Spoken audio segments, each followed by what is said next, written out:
ಯೂನಿವರ್ಸಿಟಿದಾಗ ನಮಗೆ ಒಂದೊಂದು ಊರು ದತ್ತ ಗ್ರಾಮ ಅಂತ ಕೊಟ್ಟಿದ್ರು. ಆ ಊರಾಗ ನಾವು ಕನಿಷ್ಠ 2 ತಿಂಗಳ 3 ತಿಂಗಳ ಮಟ್ಟ ಹೋಗಿ ಅಲ್ಲೆಲ್ಲ ಮ್ಯಾಪ್ ಹಾಕಿ ಎಕ್ಸಿಸ್ಟಿಂಗ್ ಏನದಾವ ಇನ್ನು ಮುಂದೆ ಏನು ಮಾಡಬೇಕು ಅವೆಲ್ಲ ಮ್ಯಾಪ್ ಹಾಕಿ ಆ ರೀತಿ ಮಾಡಿ ಬೋರ್ವೆಲ್ ಎಷ್ಟು ಅದಾವ, ಮತ್ತು ರೋಗಗಳು ಯಾವ ಬರ್ತಾವು, ಪೋಲಿಯೋ ಗಿಲಿಯೋ ಇರ್ತಿದ್ವು ಮೊದಲು, ಅವು ಯಾಕೆ ಬರ್ತಾವೆ ಏನಂತೆಲ್ಲ ಮಾಡ್ಕೊಂಡ್ರೆ ಇದು ಮಾಡ್ತಿದ್ದೀವಿ.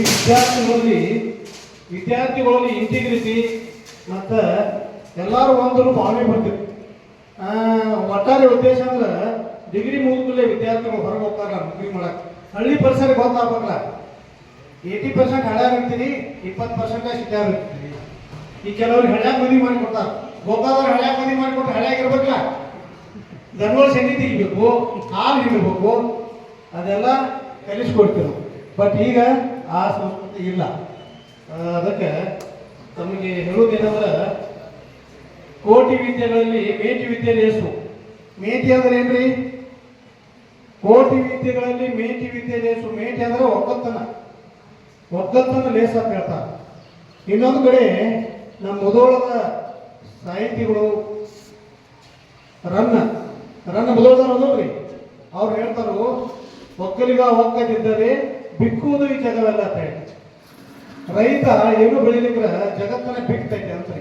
ಹೌದ್ರಿ, ಸಾಕಷ್ಟು ನೌಕರಿ ಮಾಡೋದಾರು, ಸಾಕಷ್ಟು ವಕೀಲರದಾರು, ಡಾಕ್ಟರ್ ಅದಾರು, ಇಂಜಿನಿಯರ್ ಅದಾರು, ಕಾಲೇಜ್ ಲೆಕ್ಚರ್ಸ್ ಅದಾರು, ಪ್ರಿನ್ಸಿಪಲ್ ಅದಾರು, ಎಲ್ಲ ಅದಾರು. ರೈತನೇ ಬೆಳಿಲಿಕ್ರ ತಿನ್ನಾರೇನು? ರೈತರ ಬೆಳಿಲಿಕ್ರ ತಿನ್ನಾರೇನು? ಊಟ ಇಲ್ಲದ ಮನುಷ್ಯ ಎಷ್ಟು ದಿವಸ ಇರ್ಬೋದು? ತಂಗಿ 2 ದಿನ ಇರ್ಬೋದು, ಊಟ ಇಲ್ದ ನೀವ 2 ದಿವಸ. ಹೌದಲ್ರಿ? ನೀರಿಂದ ಒಂದು ಹಾಫ್ ಡೇ ಇರ್ಬೋದು, 4 ರಿಂದ 6 ತಾಸ. ಊಟ ಇಲ್ಲ ಭಾಳ ಅಂದ್ರೆ 2 ದಿವಸ ಇರ್ಬೋದು. ಅದಕ್ಕೆ ಊಟ ಮಾಡುವಂಥ ಊಟ ಬೆಳೆಯೋರು ಯಾರು? ರೈತ. ಈ ಜಗತ್ತಿನೊಳಗೆ ಪಕ್ಷಿಗಳು, ಪ್ರಾಣಿಗಳು, ನಮ್ಮಂಥ ಸರ್ಕಾರ ನೌಕರರು, ಡಾಕ್ಟರ್ಗಳು, ಇಂಜಿನಿಯರು, ರಾಜಕೀಯ ಮಂದಿಗಳು ಎಲ್ಲರೂ ಬದುಕುದನ್ನ ರೈತರಿಂದ ನಾ ಹೇಳಿಕ್ಕೆ ಇಷ್ಟಪಟ್ಟೆ. ಯಾಕಂದ್ರೆ ರೈತ ಇರ್ಲಿಕ್ಕಂದ್ರೆ ಜಗತ್ತಿಲ್ಲ. ರೈತ ಅದಾನಂತೇಳಿ ಜಗತ್ತಿಲ್ಲ. ರೈತ ಮತ್ತು ಸೈನಿಕ ಏನದಲ್ಲ, ಇಬ್ಬರು ಒಂದು ನಾಣ್ಯದ 2 ಮುಖಗಳು ಇದ್ದಾವೆ. ಒಂದು ನಾಣ್ಯದ 2 ಮುಖಗಳು, 2 ಕಣ್ಣು ಇದ್ದಾನೆ ಮನುಷ್ಯಾಗ. ನೋಡ್ರಿ, ಒಂದು ಕಣ್ಣಿದ್ದ ಒಂದು ಕಣ್ಣು ಇರ್ಲಿಕ್ಕಂದ್ರೆ ಎಷ್ಟು ತ್ರಾಸ ಆಕೈತಿ.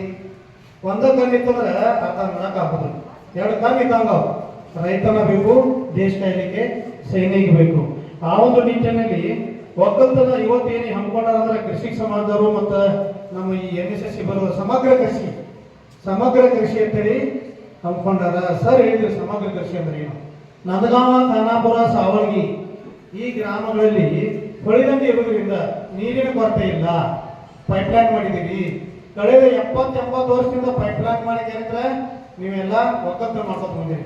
ಯಾಕಂದ್ರೆ ನಂದು ಸ್ವಂತ ಊರ ಮೂಡಲ್ಗಿ. ನಾನು ಇಲ್ಲಿ ಸೇವೆ ಮಾಡಕತ್ತೆ 7-8 ವರ್ಷ ಆಯಿತು. ಅದಕ್ಕೆ ಮೊದಲು ಜನಾಡಳಿತ ಸ್ಕೀಮ್ ಇತ್ತು, ಅದರಲ್ಲಿ ಇದ್ದೀನಿ ನಾವು. ಅದ್ರಾಗ 10 ವರ್ಷ.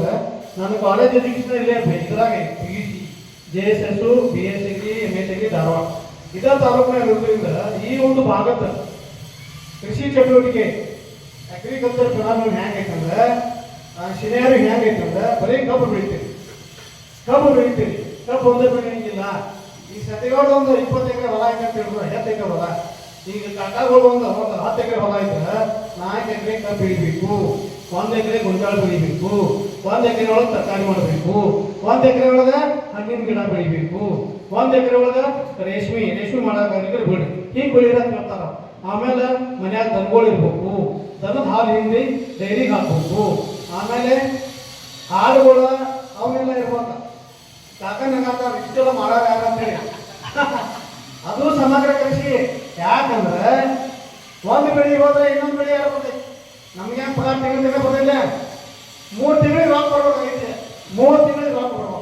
ಹಂಗಂದ್ರೆ ಏನ್ ಮಾಡ್ಬೇಕು? 10 ಎಕರೆದಾಗ 4 ಎಕರೆ ಕಬ್ಬ, 2 ಎಕರೆ ಗೊಂಜಾಳ, 1 ಎಕರೆ ಬೇರೆ ಪೀಕ, ಮತ್ತೊಂದು ಎಕರೆ ಹಣ್ಣ, 1 ಎಕರೆ ತರಕಾರಿ. ನೀವು ಬೆಳೆಗೆಲ್ಲ ಹೋದ್ರೆ ತರಕಾರಿ ಬೆಳೆಯವ್ರ ಎಕರೆದಾಗ್ರಿ 5 ಲಕ್ಷ ರೂಪಾಯಿ ಬರ್ತಾರ. 4 ಲಕ್ಷ 5 ಲಕ್ಷ ಏನ್ ಬೆಳಿತಾರೆ ಹೇಳ್ರಿ? ಕಾಲಿಫ್ಲವರ, ಕ್ಯಾಬೇಜ್,